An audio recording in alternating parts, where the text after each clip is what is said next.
tonga soa tanatin'ny fandarana meteo manolotra ny fiarabana topoko lahy sy topoko vavy.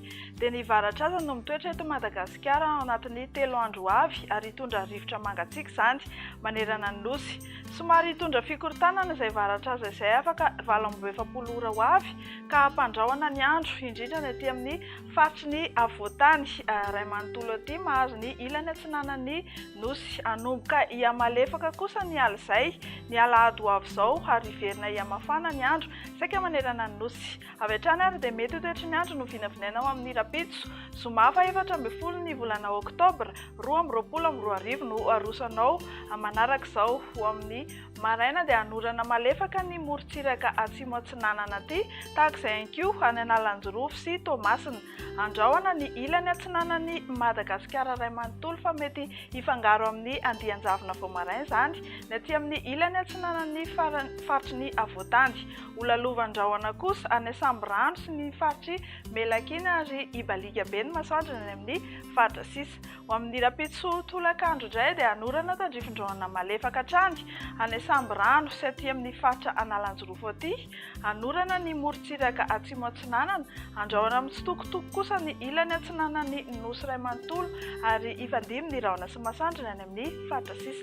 Mahakasika ny maripana indray dia tsy dia misy fiovana loatra raha oharina tamin'ny androany, izany hoe somary angatsiaka kokoa ny rivotra. 9°C zao ny ambandrindra any Vakina Karatrany. Ho amin'ny Rapitso maraina mandina 5-30 hatramin'ny 4-30°C kosa ny amin'ny ambony indrindra. Ho amin'ny Rapitso tolakandro amin'ny morontsiraka sy ny amin'ny ilany andrefa ny Madagasikara iny.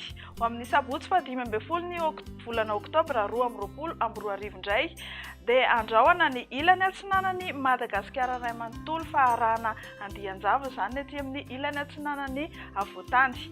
Hitoy hatrany ny orana malefaka any Antalahy sy ny faritra Analanjorofo ary hipifandimby eo ny Maloka sy ny Mibalika any amin'ny faritra sisa.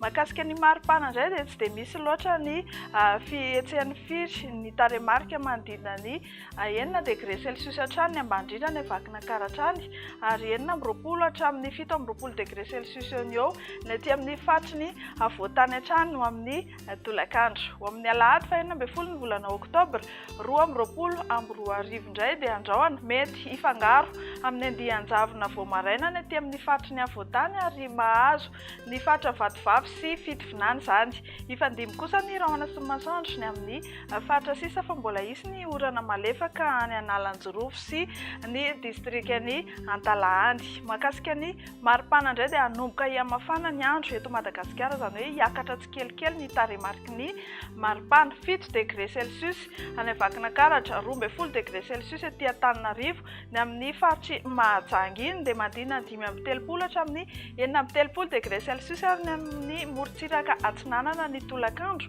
dia 20 hatramin'ny 1-30°C. Dia izay topoko lahy sy topoko vavy meteo antsika eo amin'ny tsialy ity. Manome fotoana anareo ny tenako amin'ny Rapitso indray. Veloma tompoko.